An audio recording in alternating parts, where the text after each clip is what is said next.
And it is rocking the race for president this morning.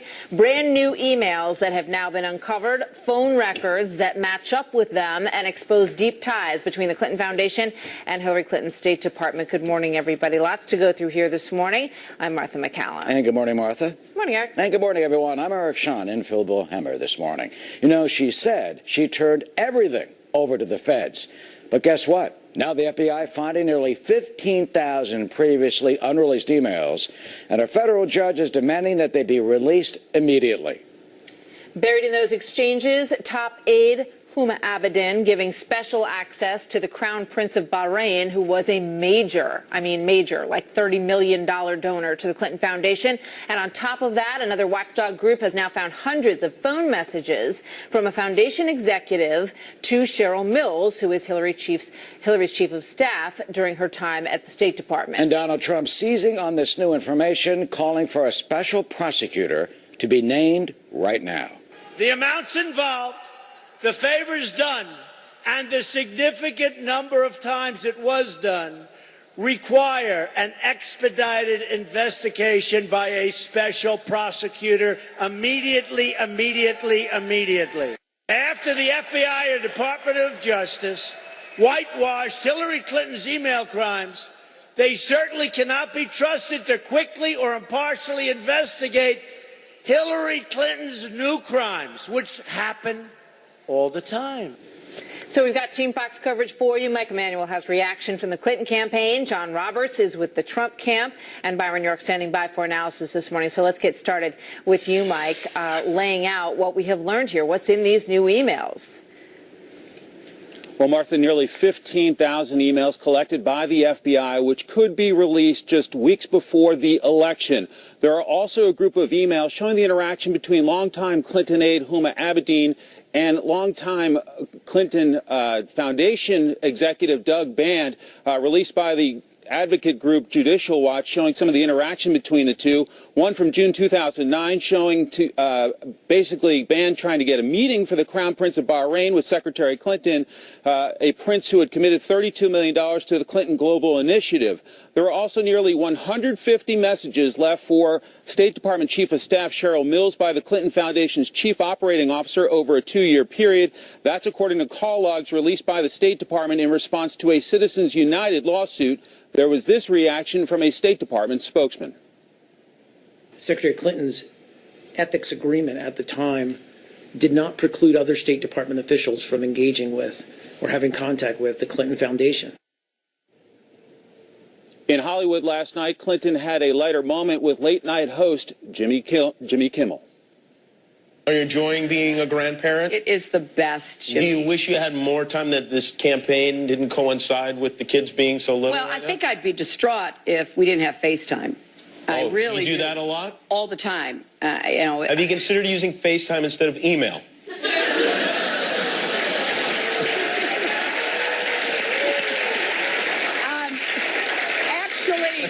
Actually, I think that's really good advice. Not a bad idea. On a more serious note, Clinton campaign spokesman Brian Fallon said last night, quote, Hillary Clinton has consistently taken responsibility for her decision to use a single email account, and she has said for over a year now it was a mistake and she regrets it.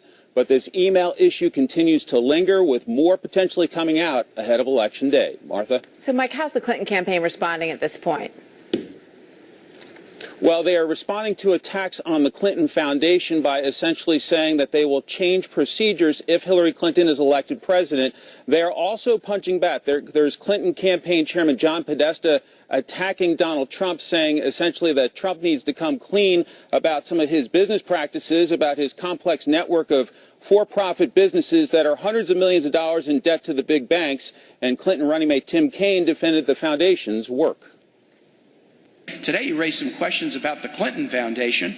The Clinton Foundation is a nonprofit organization that is a world-class charity. It's provided life-saving AIDS drugs to 11.5 million people.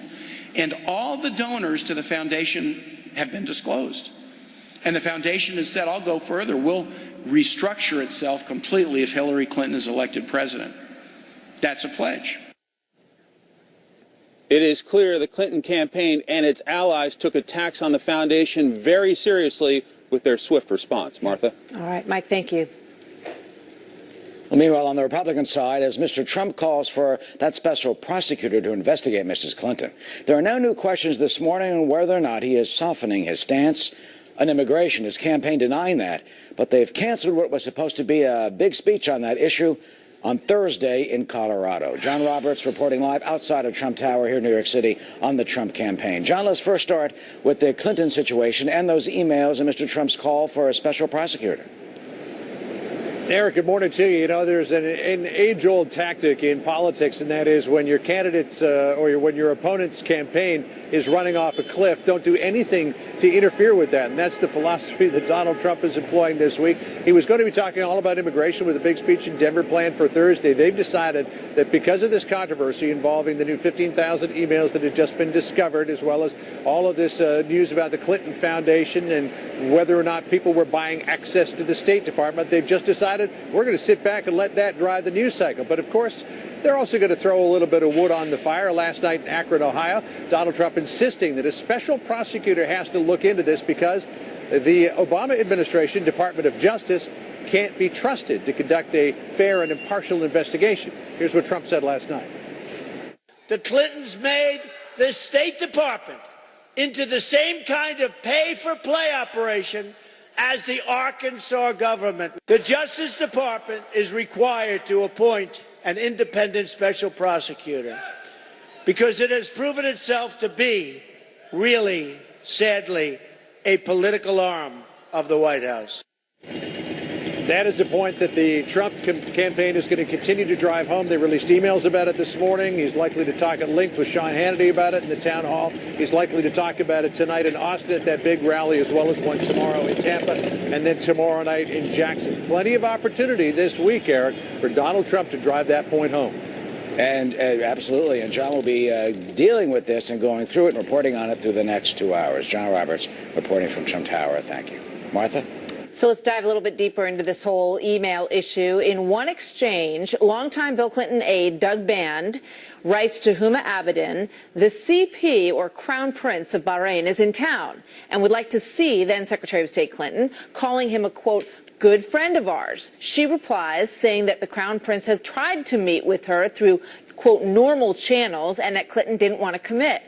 But just 2 days later, the Crown Prince suddenly got his meeting with Secretary Clinton, and that is just one of the examples that has cropped up here. So what's the meaning of it and how serious is it? Joining us, Byron York, chief political correspondent for the Washington Examiner and a Fox News contributor. Byron, good morning to you. Good morning, clearly, Martha. Hillary Clinton didn't seem to think that this was a serious thing at all. She really laughed the whole thing off with Jimmy Kimmel last night.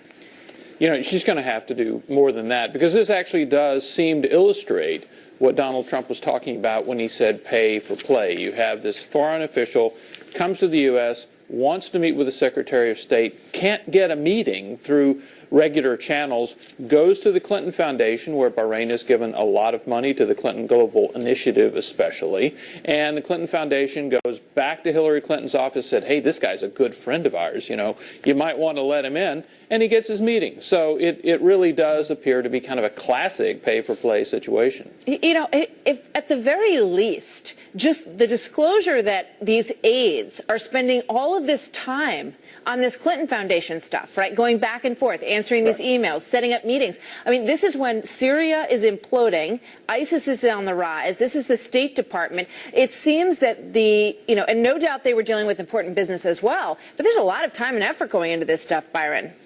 Absolutely, and you have to remember there's kind of a revolving door as well. Cheryl Mills, who was mentioned earlier, who was Hillary Clinton's chief of staff at the State Department, came to the State Department from the Clinton Foundation, where she had been on the board of directors. And after Hillary Clinton left the left the State Department, Cheryl Mills went back to the foundation. So these are people who are longtime employees of the Clintons. And if Mrs. Clinton is in government, they go into government. If Mrs. Clinton is out of government, they're with the foundation. And isn't Bill Clinton's sort of accession that if indeed she's elected, he would step aside, that he wouldn't be on the board anymore? Doesn't that sort of, it's an admission that there is some inherent conflict of interest, or at least a perception of one?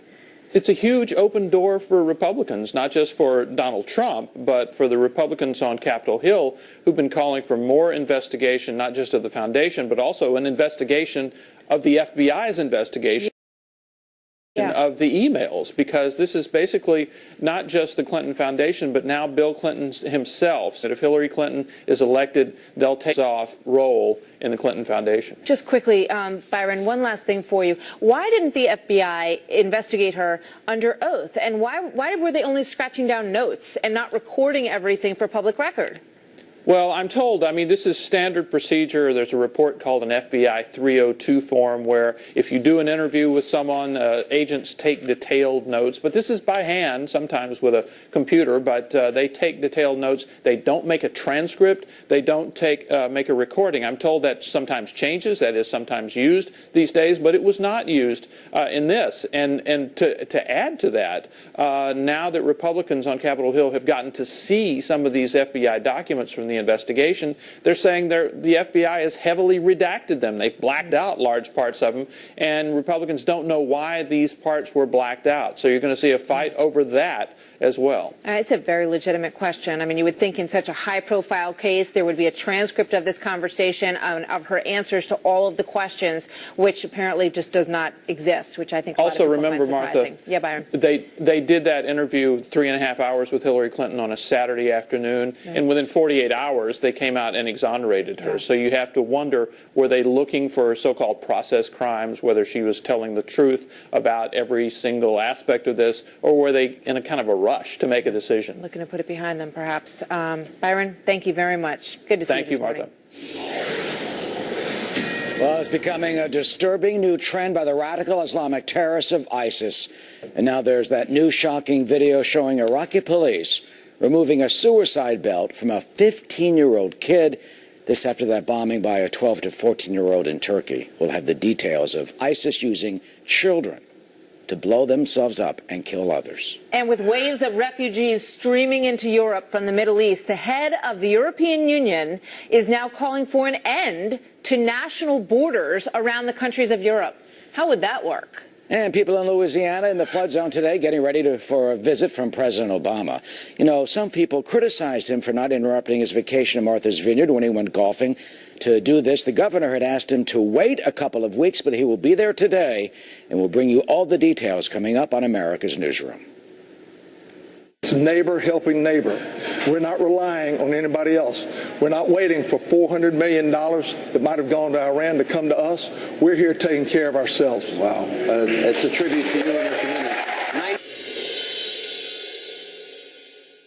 Heads to Louisiana later this morning after getting backlash for spending the weekend playing golf instead of surveying the damage from that deadly flooding. Sean Hannity spoke with victims in Baton Rouge, one woman telling him that she's not surprised by the president's lack of action. I hate to say this. No, say it. Because I love America. I don't want to live anywhere else, and I know our crew does the best that they can do. Right. But I don't think Washington gives a hoot about anybody but their pockets. Did you see the president playing golf during all this? No, I didn't, because I don't have a TV. Louisiana Congressman John Fleming joins us now. Congressman, good morning to you and welcome. Good morning, Martha. Yes. So the president heads there today. Is it too late? Well, Martha, it's never too late, but my goodness, look how long it's been over a week since the floods began. And look, I got to tell you, I was in Baton Rouge when the water was rising. I visited churches. I visited low-rent housing in Washington and Eunice, Louisiana. I went to Denham Springs. I was there when Donald Trump and Mike Pence were there. That's ground zero, a 1,000-year flood. And the devastation is unbelievable, but neighbors are helping neighbors in Louisiana. In terms of a presidential response, you know, I know that you say you don't need to come right to the scene right away, but what would you have preferred in terms of a response from the president? What would have been the most helpful? Well, I've got to tell you, Mayor Landry in Denham Springs, again, ground zero, told me that after 6 days they had seen no federal officials. No one had brought water to them or food except for faith-based organizations. The president should have been there hearing their story.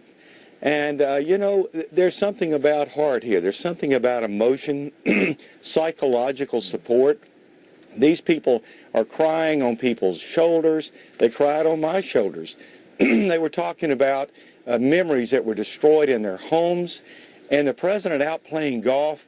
It really makes people in Louisiana angry and sad that the president seems to have turned his back on the people of Louisiana in their time of greatest need. Yeah, I mean, it seems like the right words, even from a distance, go a long way, because these people Absolutely. feel like the country forgot about them and that they weren't, everybody was on vacation and not paying attention when this was happening to them. So, in terms of the visit that you had from Donald Trump and Mike Pence, what was your perception of that? Because some people felt it was, sort of election politics. What was your sense of what they were like on the ground? Not at all. They were cheered. They were very much appreciated. And the people of Louisiana appreciate leadership. And I really have to believe the president actually need most for the people of Louisiana. So really, heart and emotion is a lot. Psychological support. If the president is not going to show up, then, of course, there's a lot of concern over the fact that FEMA and the National Guard or others who may not be on the ground the way they should, we have to ask the question, well, then if the president's not here, no wonder there's a delay in other types of services. It was kind of shocking, given the criticism that President Bush got from President Obama, Senator Obama at the time, that he wouldn't be especially sensitive to this situation and want to make sure that he was, doing all that he could and more. Well, the president himself criticized President Bush while he was a senator. Senator Obama at the time criticized President Bush, and all the president did was try to avoid creating any problems. He didn't want to create a disturbance, but he regrets not having shown up. President Obama should have learned from that experience. He should be here, should have been here, frankly, a week ago. Congressman, thank you. No doubt when he gets there, he will see that devastation firsthand, and it's striking. Everybody who's reporting to us from there just says how unbelievably devastating it is. So we send our good thoughts to you all, and we hope that you continue to get the help that you need. Thank you very much, Congressman. Good to see you this morning. Well, Martha, a would-be suicide bomber dispatched by ISIS stopped by police. And that suspect reportedly just 15 years old. Coming up, we'll tell you about the disturbing new trend from the terrorist group, deploying children as terrorist killers. And one Muslim community here at home trying to send a message to ISIS by putting up this billboard. Look at what it says. Of Syrian rebels backed by Turkey are preparing to launch an attack on an ISIS stronghold along the Turkey-Syria border. The assault is expected to take place over the next few days. It comes after multiple attacks by the Islamic State inside Turkey, and they are now fighting back, including a bombing at a wedding this past weekend. And that attack at Turkey's main airport in Istanbul that happened back in June. And as if the depths of depravity, the radical Islamic terrorism killing innocents is not shocking enough, there's a new trend we've been telling you about, using children as suicide bombers. There's more disturbing video coming out of Iraq that shows police stripping a bomb from a would-be suicide attacker, and that young boy with that suicide bomb belt is believed to be as young as 15 years old. He was stopped in the city of Kirkuk by police, and his arrest comes just one day after another child was believed to be the bomber who killed all those people in the wedding party in Turkey over the weekend. John Huddy is live in our Middle East Bureau with the very latest. So, John, first let's start with that child in Iraq, the latest potential suicide bomber. What do we know about that young boy? Well, Eric, Iraqi police are saying that the boy is claiming that he was kidnapped by ISIS militants and then forced to try to carry out this attempted bombing. Disturbing video, as you mentioned, Eric, and also compelling video as we look at it again, showing those Iraqi police officers disarming clearly, obviously we blur his face, but a very upset 15-year-old boy, believed to be anyway, who had a suicide belt strapped around his waist, loaded with explosives that could have caused horrific damage, like we saw, as mentioned, in Turkey. 54 people were killed in a suicide bombing at a wedding party, possibly by a child attacker, though Turkish officials have not confirmed that and really have backed away from claims it was a boy, maybe even as young as or for more information. There is serious concern at this point that ISIS is using younger recruits, such as children, to carry out these type of attacks as it continues to lose ground in Iraq and parts of Syria. This is just so unspeakable and obscene. I mean, really, using young children like this. And it is a growing trend. Absolutely. It's a growing trend? Well, well, that's the concern, is that this can continue, that ISIS is using new tactics and recruiting and using groups of children to do this. It's not the first time either. As we've seen in the past, ISIS has used children to carry out executions, beheadings, shootings. We've seen the video of that before, Eric. ISIS isn't alone. Al-Qaeda has done the same thing, as we've seen in the past. The Taliban has done that in Afghanistan, Boko Haram in Africa, and also other radical Islamic groups such as Hamas. Hamas recruits children and younger fighters to carry out, or at least to fight, against Israel. I saw that, Eric, when I was in Gaza recently. Billboards showing children, in my estimation, as young as 10 or 11 years old, and my translator agreed with this, dressed in military fatigues and holding an AK-47. So obviously, serious concern about ISIS increasing the use of these young recruits. Eric, just so sad. John, thank you so much for your insight. So it was more than a year ago when Hillary Clinton said that she had deleted her personal email because there was nothing worth reading in them. Remember this? I chose not to keep my private personal emails. Emails about planning Chelsea's wedding or my mother's funeral arrangements, condolence notes to friends, as well as yoga routines, family vacations. Well, we know from the FBI testimony that there were indeed work-related emails among those, and what a difference a year makes now. We learned that thousands of new emails talk about quite a bit more than yoga. In fact, I don't think they found any yoga emails in there as far as I know. So people want answers. They want to know about the FBI investigation and how it operated. All of this is gaining steam. Do you think that's just a coincidence? Make no mistake, when you donate millions and millions of dollars, what are you asking for? And as we have been reporting this morning, stunning new evidence pointing towards a potential pay-for-play operation between Hillary Clinton's State Department and the Clinton Foundation. Thousands of newly uncovered emails and phone messages have revealed prominent foundation donors received special access to then-Secretary of State Hillary Clinton, even though Mrs. Clinton and the Clinton campaign insist there was no wrongdoing. Not true, says Judicial Watch, the conservative advocacy group that brought that Freedom of Information Act lawsuit to get the emails. It says the new emails are proof of shocking conflicts of interest and bad faith. Mrs. Clinton swore under penalty of perjury that as best as she knew, all these records, all government records have been turned over. But this court hearing today demonstrated that wasn't the case. Well, the new batch may include thousands of work-related emails, but Mrs. Clinton claimed repeatedly that she had already turned over all of her work-related emails to the State Department. We went through a thorough process to identify all of my work-related emails and deliver them to the State Department. I turned over everything I was obligated to turn over, and then I moved on. I turned over everything that I could imagine. When I see you are interviewed, you make a point of saying, I turned over everything. All my work-related emails. How do you know that? I know that because there was an exhaustive search done under the supervision of my attorneys. Well, that apparently is not the case. Rich Lowry, editor of National Review and Fox's contributor. Brad Woodhouse, president of Correct the Record and former communications director for the DNC and member of Hillary PAC. Welcome to you both. Hi, Eric. Washington Post this morning, front page. Donors given access to Clinton. I mean, Rich, they told us this isn't the case. Campaign manager Abby Mook says there's a complete separation, full transparency, nothing to hear to see here, folks. What does this mean? This is a gross distortion, Eric, of how our government is supposed to work.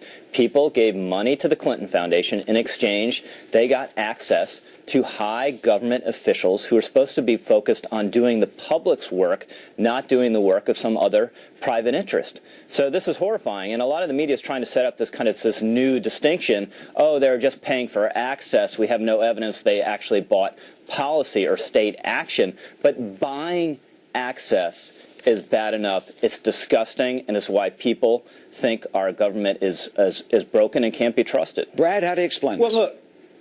Well, look, Rich, first of all, you have no proof that anyone bought access. I mean, the fact is there are plenty of people who would give to a foundation. They may give to the Clinton Foundation. They may give to the Gates Foundation. They may give to any foundation in America, and they might still have business before the State Department. That doesn't mean ergo that they have. Have you seen the emails, Brad? Access. Have you seen the emails where Doug Band is emailing Huma Abedin saying this guy is very important to us, he needs a meeting, and she's responsive to that? Brad, you can't deny it. It is in black and white in these emails that Hillary Clinton tried to hide from the public for exactly this reason. That doesn't mean that through other means or other channels, those people wouldn't have gotten the same meeting. I mean, you act like, Rich, you've never sent an email to anyone asking them for a meeting for a let me interrupt you both. Wait a minute, Rich. Brad, this is not supposed to happen. They're not supposed to go around the loop over to the Clinton Foundation. Let me read you two emails specifically that deal with a big donor to the global initiative. This guy's name is Casey Wasserman. He's a sports marketing agent. Mrs. Clinton's having a fundraiser. Before I read this, I'm going to tell you about the guy in Beverly Hills. His foundation apparently gave $5 to $10 million to the Clinton Foundation, hired Bill Clinton for like $3 million in a consulting fee. And here's the email. They're trying to get apparently a visa for a British soccer player, which they can't get. So what do they do? They go right to Huma. And here's the email from her. I doubt we can do anything, but maybe we can help with an interview. I'll ask. I got this now. Makes me nervous to get involved, but I'll ask. Band replies, then don't. Mrs.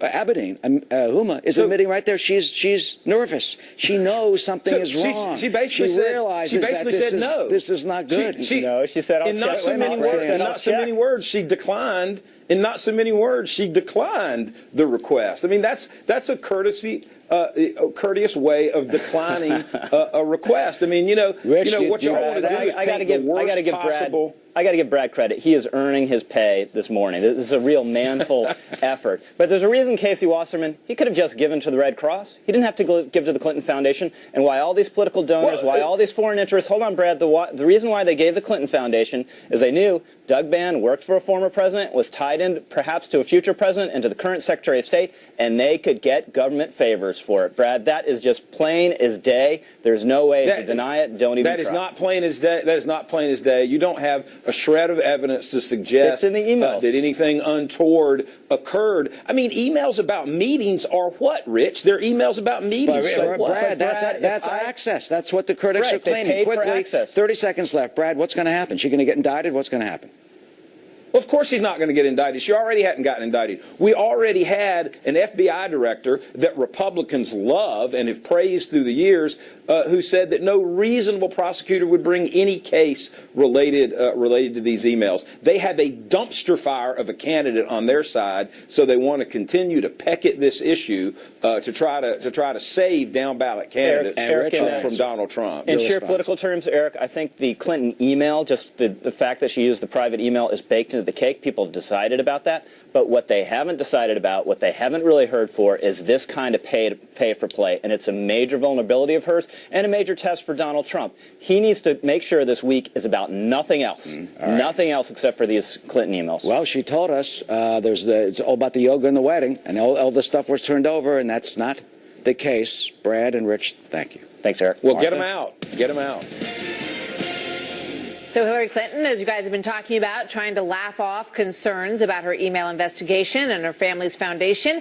When she appeared with Jimmy Kimmel last night, she told the late-night host that her political opponents have a new point of attack, which is her health. Are you in good health? Well, this has become one of their themes. Here, you take my pulse while I'm talking to you. Okay. Oh my God, there's nothing there. I don't know why they are saying this. I think on the one hand, it's part of the wacky strategy. Just say all these crazy things and maybe you can get some people to believe you. On the other hand, it just absolutely makes no sense. And I don't go around questioning Donald Trump's health. I mean, as far as I can tell, he's as healthy as a horse.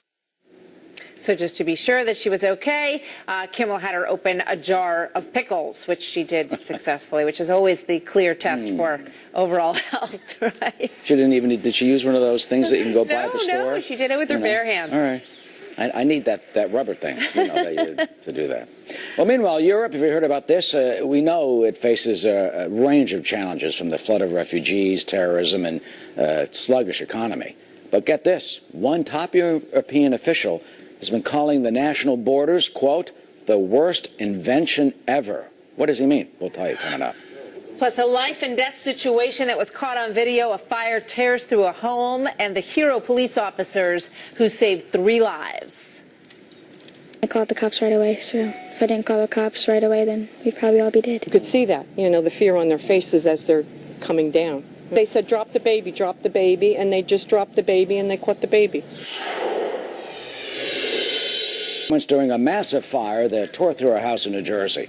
It happened in the town of Sayreville, where 4 people, including 2 young girls and an infant boy, were trapped inside that house. Look at that smoke. Well, the flames had already spread to the front door when police arrived. I tried to get up the stairway, but it was fully engulfed. There was no way getting up there. Looked at the people who were getting the ladder, then looked up in the air, and she was already jumping. So as she was on her way down, I caught her. Wow. Well, luckily, they all did manage to make it to a bathroom window, and they jumped out of that window to safety. Thankfully, no one was seriously injured. The cause of that fire still under investigation. So the head of the European Union saying that national borders are, quote, the worst invention ever. Jean-Claude Juncker says that he wants to open all of the borders between the countries in Europe, this despite a flood of refugees from the Middle East and the recent terror attacks in Germany, France, and Belgium. Joining me now with his thoughts on this, John Bolton, former U.S. ambassador to the UN and a Fox News contributor. Good to have you here this morning, sir. Good morning. So what do you think about those comments? Well, cue up the John Lennon music. Look, what you're hearing here is the essence of the European Union theology, that war in Europe was caused by nation states. The way you eliminate war in Europe is eliminate nation states, and it's one reason, I think the most profound reason, why the British just voted to leave. They actually like their country and would prefer to keep it rather than see it in a borderless Europe like Juncker's imagining. But the practical consequences really do, though, go to day-to-day security for average Europeans. With this flood of refugees covering so many terrorists, with the terrorist attacks we've seen, a borderless Europe looks a lot less attractive today than it did back in the dreams of the founders of the EU. Yeah, I mean, it feels like the sentiment in Europe is going in the actual opposite direction of what he's talking about. Is that your sense, or is that just what we, sort of what we read about how people are feeling in Europe? No, I think that is an increasing mood in the public as a whole. It's certainly been spurred by the refugee flows, but it's been building for a long time, and it goes to the basic flaws in the European Union project. This is a top-down initiative driven by people who have concluded on an ideological basis that a Europe without nation states making a superstore and then fail. Currency is failing. It's failing because people are rarely consulted about what they think of this project, and when they do in referenda in country after country, they tend to vote against it. So when you add on the terrorist problem, the terrorist threat caused by the refugee flows, it's no wonder it's coming to a boiling point.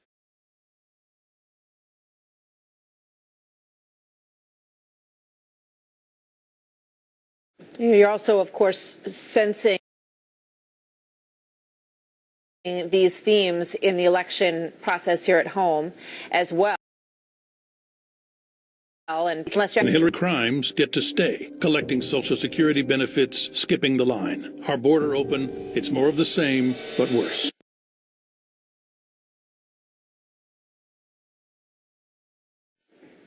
Similar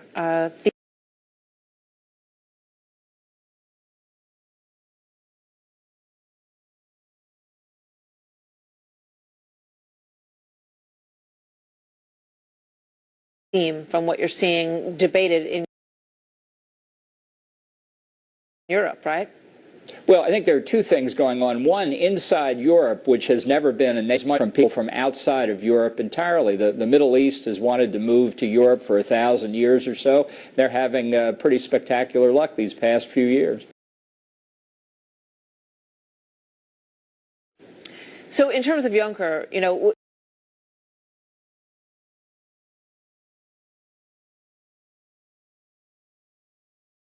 what's his future, and is there traction to his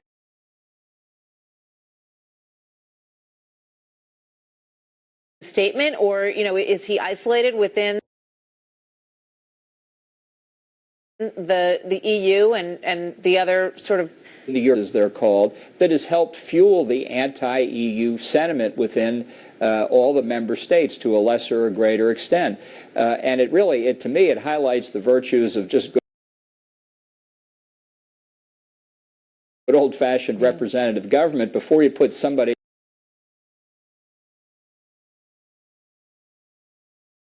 in a position to say something like that, you ought to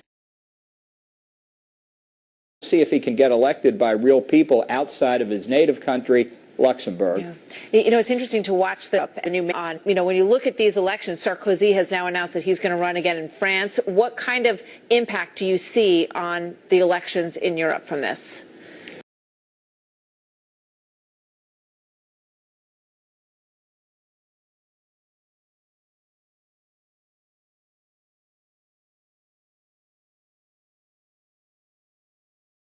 Well, I think it's going to be very significant. You know, Sarkozy,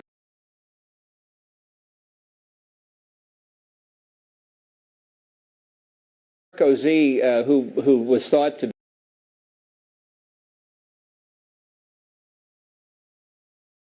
be finished in politics, is now coming back, waging, as he did his campaign. Send a blunt message to ISIS. They're putting up this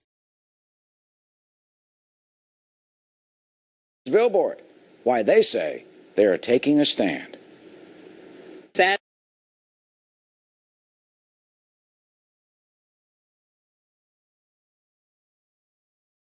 thing is that our neighbors' view of Muslims has gone down because the message of ISIS has gone up. East One Muslim group in Arizona is making sure that residents know exactly how they feel about ISIS. And they put up this billboard. Take a look at that. From #ActualMuslims, it says on the bottom, and it quotes the Quran, "Life is sacred," in the upper right-hand corner. One of the people behind this ad says that the Muslim community wants to set the record straight. And this campaign you may see elsewhere because they want it to go national. It started with a billboard in Chicago, and they hope that they're going to get more traction with these billboards around the country. Interesting way to go after ISIS. You may see them popping up across the country. Well, there's been a spate of drug overdoses in Los Angeles, and that has health officials blaming a new synthetic form of marijuana. Chief Correspondent Jonathan Hunt is in L.A. with the latest on this. Hi, Jonathan. Hey, Eric, the first calls came in around 10:30 in the morning, and within a very short time, emergency responders were dealing with 18 people yesterday, apparently sickened by synthetic marijuana, known on the streets as K2 or Spice. Now, Skid Row, where this happened, is the center of the homeless population in downtown LA, and Spice is popular there because it's very cheap. But as this incident and a similar one last Friday show, it's also very dangerous. Here's the chief medical director of LA's fire department. Listen here. Nobody really knows what ingredients are in there. Every batch is different in terms of potency and what active ingredients are there. So patients smoke these things really at their own peril. Now, Spice or K2 use exploded last year, continues to be an issue of great concern on the streets of many American cities. The American Association of Poison Control Centers reports so far this year there have been around 1,700 exposure cases, meaning people getting sickened by this stuff. The worst states, Florida with 136 cases, Texas with 178, and New York with 209. Now, the draw for users is that Spice spice is cheap, about $1 a joint. It can't be seen on most drug tests, and it's also widely available. Here's one user. Listen. Just smoke some spice right now. I feel perfectly fine. If it's so bad, why it costs so less? You know, they only want $1 for it. That's all they want, man. Most of the synthetic marijuana is legal. It's easily obtainable, but it is, according to one doctor, a public health crisis across this country, Eric. That sounds like it. Jonathan, thank you. Fox News Alert here. We are hearing about a possible stabbing attack in Virginia. The FBI investigation as a possible terrorist attack into this case now. We're going to give you the details when we come back right after this. Fox News Alert, we are just learning that the FBI is investigating whether a stabbing attack in Virginia was actually a terror incident that could have been inspired by ISIS. Police say that the suspect shouted Allah Akbar during that attack, and they want to know whether or not he was inspired by Islamic extremism, and that has now opened up a whole new chapter in that investigation. Welcome, everybody. Brand new hour now of America's Newsroom. Good morning, everyone. I'm in for Bill Emmer. Well, according to the latest reports, this is the suspect. He is identified as 20-year-old Wasil Farouki. He recently, they say, traveled to Turkey, and he may have been trying to sneak into Syria and join ISIS. Here's the police dispatch chatter after the attack. There's one male patient with a neck laceration. There's a female with a leg laceration. She's the one they're applying a tourniquet to. Peter Ducey live in Washington. So, Peter, can you confirm that the police are investigating a connection to ISIS here?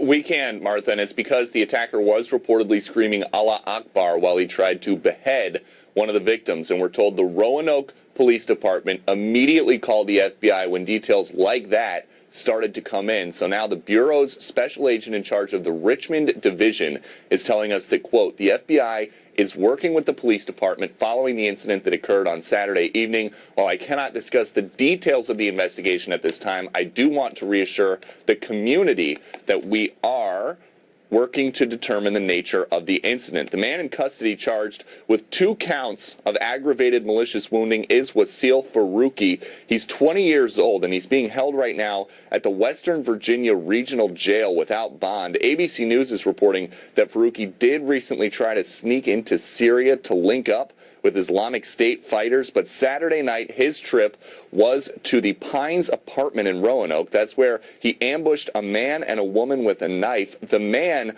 was able to fight back enough so that Farouki fled, and both victims did end up severely injured. 911 callers indicate that the crime scene was very bloody. Martha. It's an awful attack, and you can see why this line of investigation is being picked up. Was there any connection, though, that they can find between the attacker and these victims? Did he know them? No. As of right now, authorities are saying that they do not think Farouki knew the man that he tried to behead or this woman that he stabbed so badly with a knife. It's interesting that Roanoke PD is saying that the victims may have been chosen randomly, so the concern does become the inspiration, and that's why the feds are so interested in figuring out quickly if the inspiration was the Islamic State. Yeah, Martha. Disturbing. All right, Peter, thank you very much. And meanwhile, Martha, there is brand new evidence of a possible pay-for-play situation between the Clinton Foundation and Hillary Clinton's State Department, directly contradicting what Mrs. Clinton and the Clinton campaign has always told us. You know, we've been reporting this morning on those emails, but there are also newly released phone records adding more fuel to the growing political firestorm just weeks before the election. These new phone records show a senior executive at the Clinton Foundation was in regular contact with Cheryl Mills. Cheryl Mills was Hillary Clinton's chief of staff at the State Department. Well, this has caused Donald Trump now to call for the Justice Department to appoint a special prosecutor. Pay the Clinton Foundation huge sums of money and throw in some big speaking fees for Bill Clinton, and you got to play. You got to do what you wanted to do. This is for us. Long before that, you should have seen what they were doing in Arkansas. Same old story, folks. Chief Washington correspondent James Rosen now joins us with more. You know, James, we've been talking about the emails in the last hour, but now these are phone messages that seem to add a whole new dimension to the story. That's right, Eric. Good morning. And these are exclusive to Fox News. We're talking about nearly 180 pages of official telephone logs spanning 2010 to 2012 and kept by assistants to the woman who served as chief of staff to Hillary Clinton at the State Department. Cheryl Mills was a longtime confidant of the Clintons, and her office fielded inquiries from a wide cross-section of people seeking the secretary's ear, from celebrities like Sean Penn to Democratic Party establishment figures like Vernon Jordan.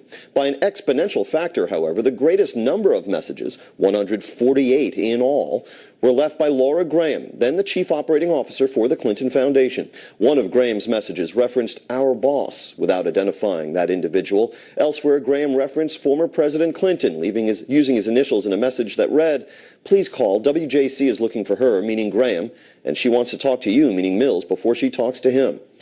The State Department said yesterday nothing in Secretary Clinton's ethics agreement with the Obama White House constraining her dealings with the foundation applied to her aides. And I would just add to that the department's actions under Secretary Clinton were always taken with the intent to advance our foreign policy interests as set forth by this administration, and with no other intent in mind than that. The logs were released by the State Department to the conservative advocacy group Citizens United, which has mounted a lengthy legal battle over access to these documents and the Clinton emails. Eric. Yeah, James, and now Republicans, some are talking about possible perjury investigation. Yes, that dates back, of course, to testimony about the server from Mrs. Clinton before the House Select Benghazi Committee. Not surprisingly, with respect to these documents, key Republicans, like the chairman of the House Oversight Committee, see the Graham-Mills relationship as part of a bigger pattern involving these two entities. Do we really think it's just a coincidence that the Clinton Foundation and their donors just happen to have more interaction with the chief of staff to the Secretary of State than anybody else? Do you think that's just a coincidence? Clinton campaign spokesman Brian Fallon tweeted yesterday, "The Clinton Foundation is a charity that helps people around the world. It's already announced major steps it will take if Hillary Clinton wins the White House." Eric? All right, James. I mean, they always said there was no conflict of interest, but it seems some evidence to the contrary may be piling up. Thank you. Martha? So the State Department also scrambling to explain nearly 15,000 new emails that were uncovered by the FBI, which Hillary Clinton never turned over to the State Department. She said that she confirmed for the court that she had handed over, or believed that she had handed over, all of the work-related emails that were contained on ClintonEmail.com that were in her custody, that she believed were potentially federal records. And she provided all of those, as I said, that were in her possession to the department. The FBI, obviously, in the course of its investigation, seems to have found other documents. Tucker Carlson is editor of The Daily Caller, co-host of Fox and Friends Weekend, and a Fox News contributor. Tucker, good morning. Good to see you this morning. Hey, Martha.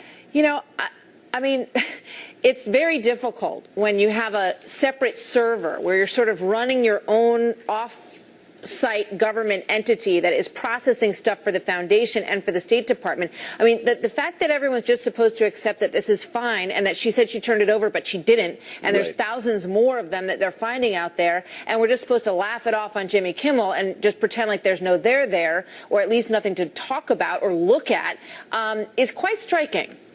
Well, it's a tragedy. I mean, it discredits not simply Hillary Clinton and her presidential campaign, but the U.S. government. I mean, she ran the State Department, and they allowed this, and now you're watching State Department flacks have to spin for her. The whole thing is gravely embarrassing to the country. It makes our government look incompetent and third world, and for good reason. And by the way, does anybody think that this is the end of it? I mean, 15,000 new emails that nobody knew about last week. What comes next? What's in those? I mean, you see what I'm saying? So this is going to be a story that unfolds for years, and it has all kinds of very set implications.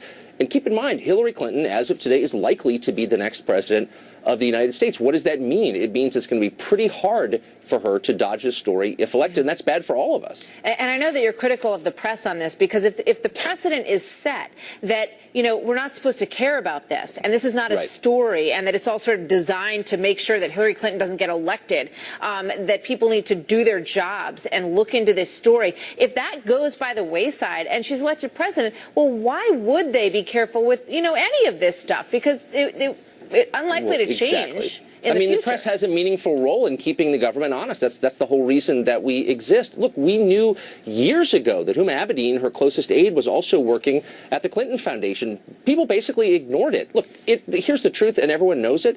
Virtually everyone in the press wants Hillary Clinton to get elected. Fine. They sympathize with her. They're on her side ideologically. But that doesn't mean that you shouldn't cover her. They're ceasing to cover her campaign because they fear it will help get Donald Trump elected. I don't think there's anything she could do that would warrant coverage. I mean, if she got caught taking bribes from North Korea and passed out cold in the middle of an interview, it would get 300 words in Politico. They're just not going to pay attention to it. So what does this mean if she does get elected? And again, as of today, she's likely to. I'm not voting for her. I'm just telling you that's what the polls say. If she gets elected, are they just not going to cover the bad parts? Yeah. I mean, I think the press's relationship with people in power has changed in a way that's ominous. Yeah. You know, in terms of this Colin Powell part of the story, she, you know, attempted to sort of sweep him into her vortex and say, it's the same thing. See, apples and apples. Here's Karl Rove on that last night. He had an account on an established web hosting company, AOL.com. He used it for intercommunications inside the State Department, but it wasn't a private homebrew server stuck in his basement. And between the time that he served as Secretary of State and the time that she came in as Secretary of State, the rules were tightened, and department officials were told explicitly, do not use private email accounts. Very different. Well, yeah, and poor Colin Powell. This is not a new thing. They've been trying to implicate him in this for the past year. Since this story broke, one of the talking points has been, well, Colin Powell did it too. And he hasn't responded. And Rove makes, of course, the key point, which is he used AOL for part of his communication. She used her own homebrew server exclusively for her public communication, for her work communication. There's really no comparison at all. I don't think he wanted to speak up about this. I don't think he wants to be involved in this presidential race at all. And yet she forced it. Her aides forced it because this was their first talking point. Well, Powell did it too. Are you attacking him too? Yeah. You know, you feel sorry for him. He doesn't have anything to do with this at all. Just one more. I'm just curious what you think about the FBI investigation given all this, because that's the thing that keeps coming up to me. I mean, you know, poor Martha Stewart, you know, lied to an FBI investigator and he went to jail for it. And Hillary Clinton, you know, they sort of took some notes, and there's no accountability for what she said to them in that investigation at all, despite the fact that James Comey wanted to make it very clear, oh no, this is an investigation. Oh, which is the most striking part of the whole story, and it's gotten undercovered. I live in Washington. I know a lot of people who've gotten in trouble with the FBI, and most of them get in trouble because they lie in their conversations with federal agents, which, as you noted, is a felony. I've never heard, ever, of a situation where a subject of an investigation is invited in and there's no being sworn in, there's no tape recording of the conversation, there's literally no transcript of it. Is that the rule that I'm going to live by next time I commit a felony? Am I going to? Are they going to do that to me? No, yours will be recorded, Tucker. I guarantee you. Think? Yeah. It's unbelievable, and it's a big part of the story. We're going to keep digging in. Tucker, thank you. Always great to see you. Thanks, Martha. That was a great point. I don't understand, you know, how you can speak to the FBI and there's no record, no transcript of what you said. And then when James Comey was asked in open congressional hearing, you know, well, did she lie when she spoke to the FBI? He said, no. Well, how do you know if there's no comparison of what she said to what the record is? So we're going to stay on this part of the story. Ask Martha Stewart how she feels about this. Good question. I know. She was cooking the other day. I saw her downstairs, so maybe we'll bring her back. All right. Well, meanwhile, you know that Hillary Clinton supporters, well, you know, they say all this talk of favors or big donors, it's nothing new. Politicians do it all the time. But one columnist is making the argument that Clintons take this to a whole new level. He brands them Clinton Incorporated, saying we've never seen anything of this magnitude ever before. And Donald Trump has now delayed a major immigration speech amid reports that he may be softening his hardline stance on this. So which is it? What is it going to be? Will there be a deportation force that he has spoken about in the past? We're going to speak to one of his senior advisors coming up next. We have a lot of bad people that have to get out of this country. We're going to get them out. They go around killing people and hurting people, and they're going to be out of this country so fast your head will spin. he will want, first of all, remove the illegal immigrants who are criminals, and then second, work within the laws that we have on the books now, as well as potentially put new laws in place and new entities in place to make sure we're enforcing the laws on the books and protect the American worker, American people. How is he going to do that? The Border Patrol Union, for example, has endorsed him. They're down on some of their numbers by a few hundred. I was down at the Texas border. Right. Is he going to beef up customs? Is he going to beef up immigration? Is he going to have this so-called deportation? Another name, the existing resources and assets now? Donald Trump is unquestionably the law and order candidate, so he will make sure that resources are absolutely beefed up for all law enforcement in this country, and that absolutely includes Border Patrol. So that'll be a big part of the initiative. And again, we'll be laying out the specific speech when we're going to right away. Quickly, final answer. When will he give the speech? He's supposed to have it on Thursday. Listen, it'll be over the next couple of weeks. It's an agile campaign, Eric. And the bottom line is the American people care about the 15,000 emails that just came out about Hillary Clinton, and we need a special prosecutor to make sure that she is prosecuted impartially and fairly. Barack Obama cannot do that. Loretta Lynch cannot as well. All right, Boris. A lot going on today, Boris. Absolutely. From the immigration to the emails. Thanks for coming in. Thanks. Martha? So staying on the topic of Donald Trump, he is now seeking support from minority voters, saying that inner cities have been turned into, quote, war zones by Democratic policies. So how will that message go over, and will it work for him? And thrill seekers at one amusement park getting a little bit more than they bargained for up there.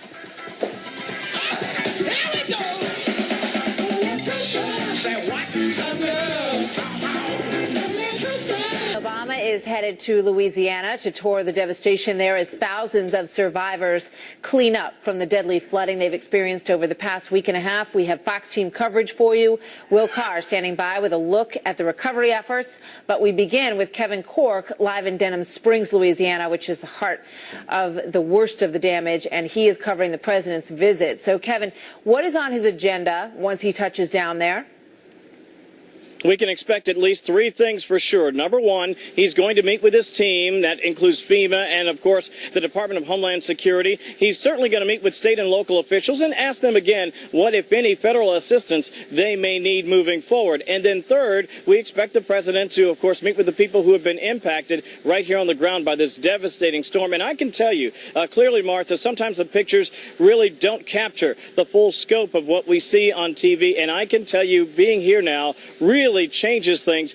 You can see devastation. I'm talking about debris fields as far as the eye can see in virtually every direction from where I am standing. That is what will be greeting the president when he makes his way here later today. We've seen water lines over 6 feet high, the smell of mold and mildew and rot just about everywhere. Reminds me a lot of what we saw after Hurricane Katrina. That's why a lot of people were so critical about the fact that the president didn't get here sooner, in particular when you consider the sort of contrasting images of what's happening here on the ground and the president in a relatively tony area up there at Martha's Vineyard playing golf. Martha?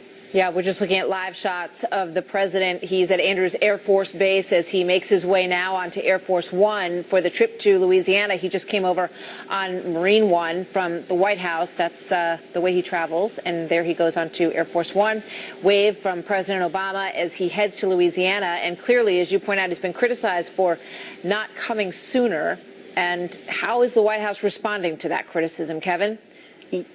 Listen, I think they're incredibly sensitive to it, understanding and recognizing what happened post-Katrina back in 2005. And so they've spent the better part of, I would say, a week really sort of pushing back against this narrative that the president was somehow an absentee landlord, if you will, when it came to getting down here and defending the rights of the people in Louisiana and being there for them to see him on the ground. Yesterday, White House Press Secretary Josh Earnest rejected comparisons to the post-Katrina response under President Bush. What's different about this situation is that in response to this flood, you've got Democrats and Republicans in Louisiana praising the federal response. And I think that's the most significant difference.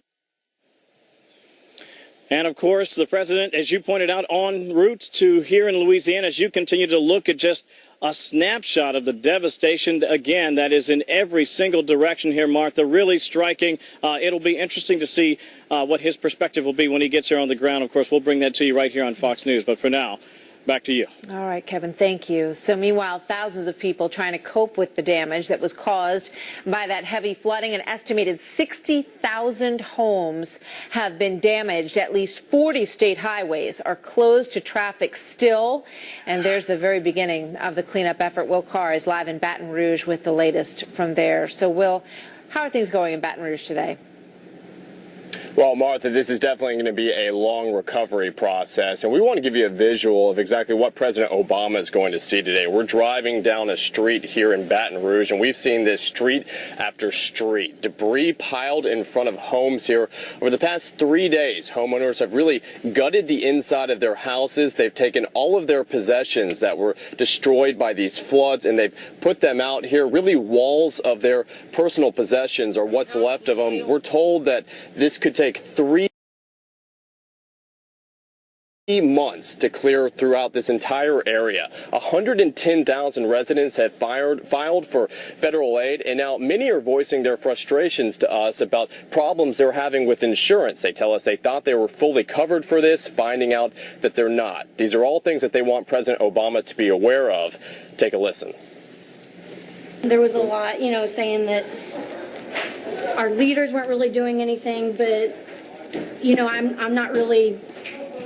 I'm not obsessed with that right now. I don't care about that. I want to get my stuff out. I want to get my home back to where it was. I think any big political figure that visits draws attention to the situation we're in. So I think it's good for anybody to come here. Hotels are sold out. More than 2,800 people are in shelters. Many are just sleeping in their cars until they can get help from FEMA. Some schools in this area will be closed until September 6th because of problems with mold. While this all happens, residents here continue to talk about the heroes they've encountered. People who were out sandbagging. They were doing the water rescues over the past 10 days. The same people were cooking food at night and distributing it in the morning to the people, and the sense of this community that the residents we talk to, they want the country to be fully aware of. Martha. Yeah, I mean, that's what every one of them has said, that the community has been incredible and that they have received so much help from each other, and that is something we can all be thankful for. Will, thank you. We'll see you later. Yeah, that's absolutely true. Well, the Clinton Foundation, it pulled in billions of dollars from bigwig wealthy donors around the globe.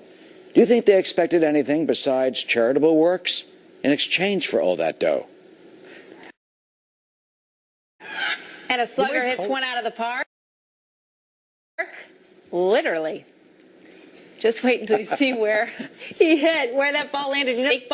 That had to happen. He has to park his car in that spot. He has to hit the ball to that spot. It has to be turned around the right way. Hillary Clinton under fire as never before seen emails reveal her State Department gave special access to Clinton Foundation donors. But this apparent quid pro quo may be just part of the Clinton business model. Bill McGurn writing today in the Wall Street Journal this: the Clintons are unique in having an ex-president with a spouse in play, not only as Secretary of State, but possibly as president herself. And if you are a foreign government or a wealthy businessman, a donation to the Clinton Foundation might look like an excellent investment at just about any price. Steve Hayes joins us now, senior writer for the Weekly Standard and a Fox News contributor. Steve, good morning. Good to have you with us. The Clinton campaign would like everyone to believe that this has been investigated and it's done and people need to move on. This editorial this morning by Bill McGurn points to reasons why perhaps that is not a great idea. Yeah, no, there's no question that we shouldn't be moving on. We're seeing new revelations about the interplay between the Clinton Foundation and the State Department on virtually a daily basis now. And again, this isn't speculation. This isn't something that's coming from Republicans launching accusations without the facts to support them.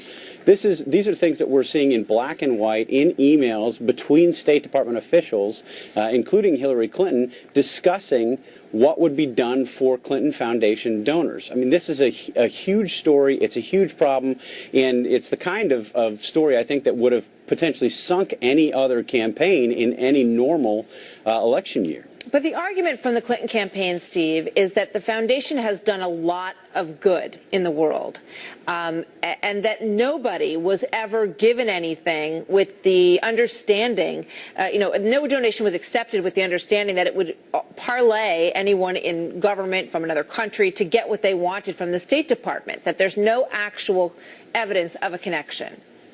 Well, as to the first argument, it's interesting and maybe nice that the Clinton Foundation has done good work. It's also totally irrelevant to the question at hand. The question at hand is whether favors were exchanged for donations made, whether explicitly or implicitly. And the irony to me, I spent a better part of the morning this morning going back and rereading the transcript of Hillary Clinton's nomination hearing from January of 2009. And then Senator Dick Lugar, Republican from Indiana, said that the major focus of the nomination, of Hillary Clinton's nomination to be Secretary of State, was the potential conflict of interest between the Clinton Foundation and her service, because foreign governments might think that they could be purchasing entree into the State Department by donating to the Clinton Foundation. And that's precisely what we've seen, and it's what makes this so stunning and so reckless by the Clintons.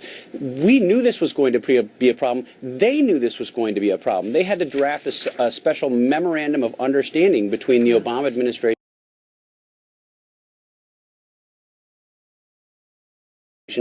and the Clinton Foundation in order to avoid even the appearance of impropriety. Well, here you have something that goes well beyond the appearance of impropriety. You have actually in the foundation. There was also a lot of concern in the Obama administration about the foundation when they decided to offer her the Secretary of State position, and you talk about the confirmation hearing that followed that. But the Obama administration also was concerned that there would be this appearance, at least, and as you contend, evidence that there was special treatment given to people if they gave money to the foundation. So that was a concern from the White House as well. Here's one more quote from the McGurn piece this morning. We're asked to believe that it was somehow an accident that so many of the millions former President Bill Clinton raked in from speaking fees would come from companies, countries, or people who had business before a State Department run by his wife. And it beggars belief to think all these dollars were being given out without an expectation that there would be something in return.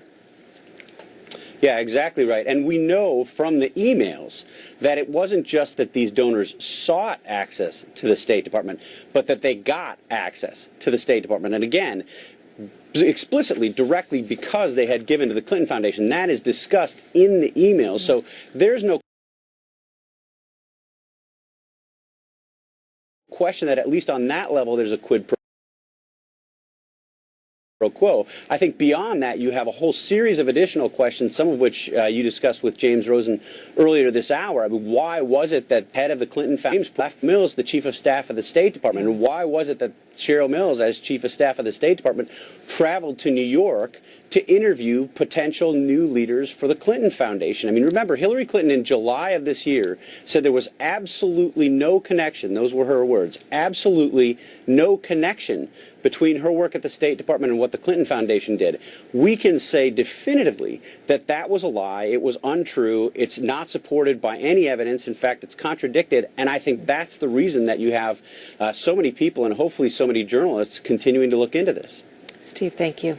Good to see you. Thanks, Martha. Well, for a change of pace, take a look at this. A minor league baseball player hit a grand slam, only to find out later that the baseball smashed his own windshield. Take a look at the play. There's Brandon Thomas, outfielder of the Gateway Grizzlies in Southern Illinois, hit that home run right over the fence, sending the ball out of the park and into the parking lot. Well, soon after, went out to the car and his truck, look at that. He shattered his own windshield. It wasn't a little crack like down here, that's pretty, some pretty good damage, so at least I knew I hit it pretty good. Wow, so what are the chances of that?